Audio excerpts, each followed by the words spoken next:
बिस्मिल्लाहिर्रहमानिर्रहीम। 10th class. आज हम पढ़ेंगे lecture number 5 from unit number 2। आपका यूनिट 1 लास्ट लेक्चर में कंप्लीट हो गया। आज हम स्टडी करेंगे कि data types, assignment and input output statements क्या होती हैं। यूनिट नंबर 2 आपका तकरीबन आप ये कह सकते हैं कि कोडिंग स्टार्ट हो चुकी है। सबसे पहले देते हैं टेबल ऑफ कंटेंट। तो टेबल ऑफ कंटेंट में सबसे पहले इंट्रोडक्शन कॉमन सी चीज़ है जो हर यूनिट में हमें मिलती है कि इस यूनिट के अंदर हम क्या करेंगे, क्या स्टडी करेंगे, कैसे करेंगे। वो सारा यूनिट इंट्रोडक्शन हम करेंगे। देन है मोड्स ऑफ ऑपरेशंस, देन है writing program in GW basic, then है structure of basic program, then है characters of basic, reserve words, variable, constant, basic command, basic statements, operation in basic, type conversion, assignment statement, read or data statement, restore statement, input statement, print statement and print using statement।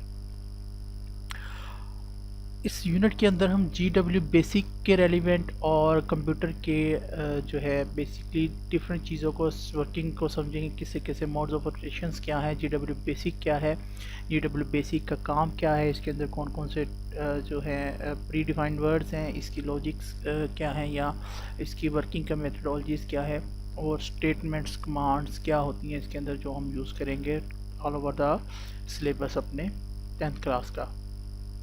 तो आइए शुरू करते हैं हम अपना unit number 2। Introduction. The basic language was developed by John Kemeny and Thomas Kurtz in 1963 at Dartmouth College, USA.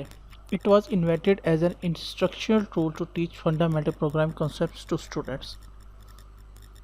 It was developed to address the complexity issues of older languages.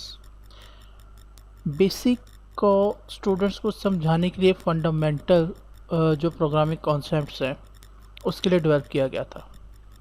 In 1963 John Kemeny and Thomas कर्ट्स जो थे उन्होंने Dartmouth college USA के अंदर इस language को develop किया। GW Basic is an interpreter for basic beginners all-purpose symbolic instruction code language. There are many other translators, compiler and interpreter for basic from different vendors such as QBasic, QuickBasic, which provides a menu-driven environment to write and execute basic programs. Here we shall refers to only GW Basic because it provides a simple and easy way to easy to use environment. हम basic language को जिस interface को use करते हुए, जिस software का interface use करते हुए इस कोडिंग करेंगे बेसिक लैंग्वेज की, वो होगा GW बेसिक। अच्छा जी, आगे है modes of operations.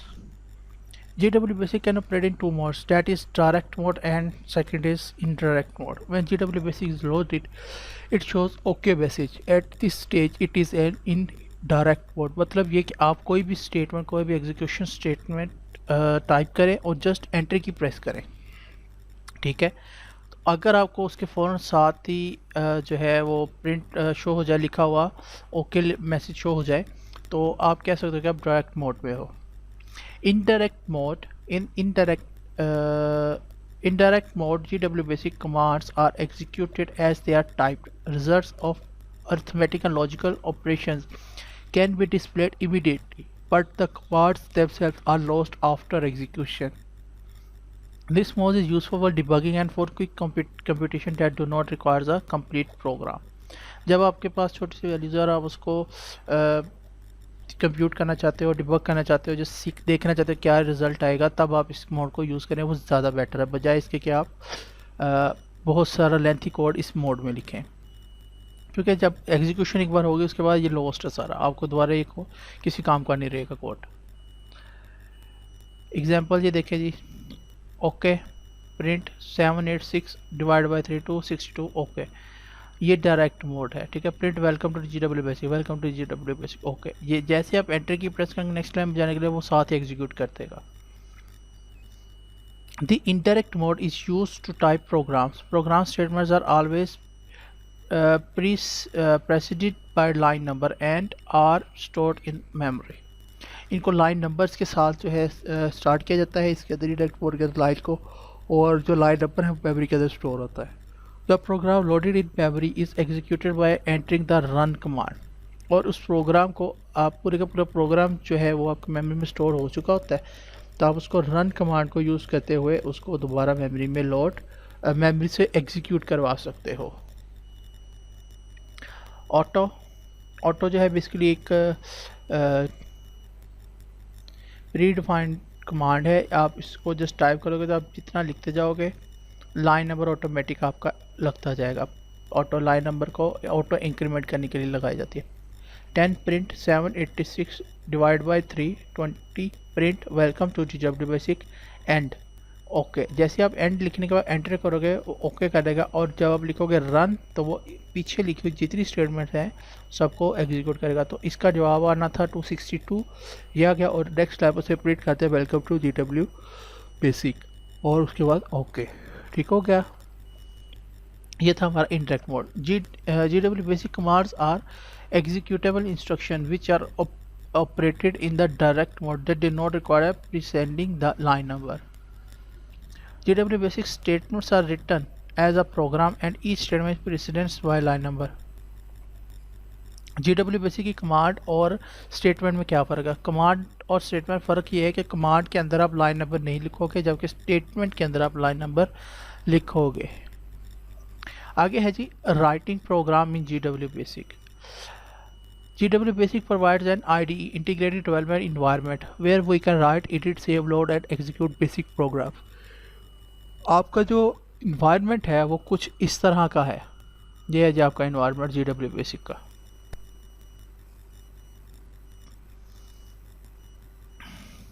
Create and save the program. The program is a file that contains specific instructions or statements for the computer. In a GW basic program, lines have the following format: line number, आगे statement और statements, where line number is an unsigned integer in the range from 0 to 65,529, and statement or statements is any valid GW basic statement. A GW basic program line cannot have more than 255 characters. However, there may be more than one statement on a line. आपकी जो line number है इसकी range है 65,529, और जो statement आप उसके आगे लिख रहे हो उसकी करेक्टर की लेंथ जो है मैक्सिमम 255 हो सकती है। 255 से ज़्यादा आप नहीं लिख सकोगे करेक्टर्स एक लाइन के अंदर। ठीक हो गया, और एक लाइन के अंदर अगर आपके करेक्टर की स्पेस कम है तो आप एक से ज़्यादा स्टेटमेंट्स लिख सकते हो। If so each must be separated by colon. The program statements are executed depending on line numbers in ascending order. For example, if line 45 is typed after line 60, the computer would still run line 45 before line 60. Ascending order में इसने execute करना, line number आप जिस मर्जी तरतीब से दें वो ascending order में ही करेगा उसको। Reuse of an existing line number causes all of the information contained in the original line to be lost. अगर आप एक ही लाइन नंबर दोबारा यूज़ करते हो तो प्रीवियसली जो उसके अंदर आपने जो डेटा स्टोर किया वो लॉस हो जाएगा। You may erase some program line by accident. आप कुछ लाइन बाय एक्सीडेंट जो है रिमूव कर सकते हो। In order to use the program in future, we must save it. To save a file in GW Basic, the following procedure is used. Press the F4 key or type save command. Type a valid name in quotes for the program and press the enter key. The file is saved under the specified name. मतलब आप simple क्या करोगे, आप type करोगे SAVE space double question start, उसके अंदर कोई file का नाम दोगे, डॉट उसको एक्सटेंशन दोगे। ठीक है जी, एक्सटेंशन क्या दोगे? बेसिक की। बेसिक की एक्सटेंशन क्या है? Base, BAS। बेसिक का जो है पहले 3 करैक्टर BAS आप लिखोगे डॉट, यानी कि मीन्स ABC फाइल का name, dot BAS double question close and press enter की। जब एंटर प्रेस करो तो आपको मैसेज हो जाएगा ओके फाइल सेव्ड। ठीक हो गया। अच्छा, फाइल आपने क्रिएट भी कर ली, सेव भी कर लिया, आपको दोबारा उसकी ज़रूरत पड़ी तो आप क्या करोगे, आप उसको दोबारा से यूज़ कर सकते हो। कैसे? लोड कमांड के ज़रिए। Load the program. Loading the program refers to bring it into memory from secondary storage device such as hard disk so that it can be used. A saved program can be loaded by using the following procedure. Press the F3 key or type load command. Type the name of an existing file and codes, press enter. जैसे आपने save किया था, save करने के लिए आप F4 की press कर सकते हो या और लोड करने के लिए आप F3 करोगे। लेकिन आगे सेव के आगे जो आप कोटेशन वाला जो सीन है वो सारा सेम वाला ही है लोड कमांड का भी। पहले आप जस्ट वर्ड आपने लिखा था सेव और आगे डबल कोटेशन में फाइल का नाम विद एक्सटेंशन डॉट बैश लिख दिया था। अब आप क्या करोगे, बजाय सेव वर्ड को यूज़ करने के आप लोड वर्ड को यूज़ करोगे। The file is loaded into memory and it is ready to list, edit or run. If the file does not exist or an invalid path is typed, an error message is displayed. Common सी बात है, आप गलत file का नाम बताओगे या path गलत बताओगे तो वो कभी भी आपकी फाइल को ओपन नहीं करेगा बल्कि एक एरर मैसेज डिस्प्ले कर देगा। The default extension of DW Basic program is .bash. To save the file in a directory, you should specify the complete path with the file name. Otherwise, the file will be saved in the current working directory of GWBC. आप किसी और जगह save करना चाहते हो तो आपने पूरी उसकी डायरेक्टरी के पाथ देना है कि यहाँ पे जाके स्टोर करो, वहाँ पे कर देगा।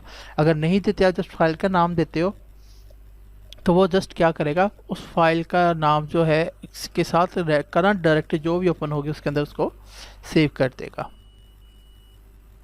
उसके बाद है एग्जीक्यूट द प्रोग्राम। एग्जीक्यूट के लिए हम जो है रन कमांड यूज़ करते हैं। तो execution of program refers to carrying out instruction of program. The program must be loaded into memory, जिसको हम रैम कहते हैं, before execution. Therefore, to execute a program, first load it as described above.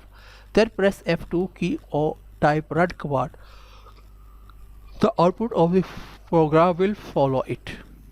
मतलब क्या है? मतलब ये कि आपने पहले उसको कमांड को लोड करना है, उस प्रोग्राम को लोड करना है। लोड करने के बाद आपने कहना है कि उसको एग्जीक्यूट करो, तो लोड वो आपकी मेमोरी में हो जाएगी। देन आप एग्जीक्यूट करो तो एग्जीक्यूशन करके आपको जो भी इसका रिजल्ट हुआ वो शो कर देगी। और रन कमांड आप यूज़ करोगे, जस्ट आप टाइप करोगे रन, एंटर करोगे, वो प्रीवियस जो आपने कोड लोड किया हुआ उसको रन कर देगा। मेरे ख्याल से इतना ही काफ़ी है। नेक्स्ट जो टॉपिक है इसको नेक्स्ट लेक्चर में स्टडी करेंगे। आज के लेक्चर का अगर हम रिव्यू करें तो आज हमने क्या पढ़ा, आज हमने इंट्रोडक्शन किया GW बेसिक के बारे में, फिर मोड्स ऑफ ऑपरेशंस देखे जो कि दो थे, direct and indirect, and then हमने राइटिंग प्रोग्राम GW बेसिक किया जिसके अंदर create and save the program, load the program and execute the program को हमने डिस्कस किया। ये था आज का आपका जो हमने स्टडी किया। अभी इस यूनिट को बहुत ज़्यादा सीरियसली लेकर स्टडी किया क्योंकि आपके जो फाइनल एग्ज़ाम्स होंगे उसके अंदर ये जो यूनिट है बहुत ज़्यादा अहमियत रखता है। किस हवाले से? शॉर्ट क्वेश्चंस के हवाले से भी और MCQs के हवाले से भी। तो अच्छे तरीके से इसको आपने साथ साथ स्टडी करना है। नेक्स्ट लेक्चर में इंशाल्लाह हम इससे आगे कंटिन्यू करेंगे।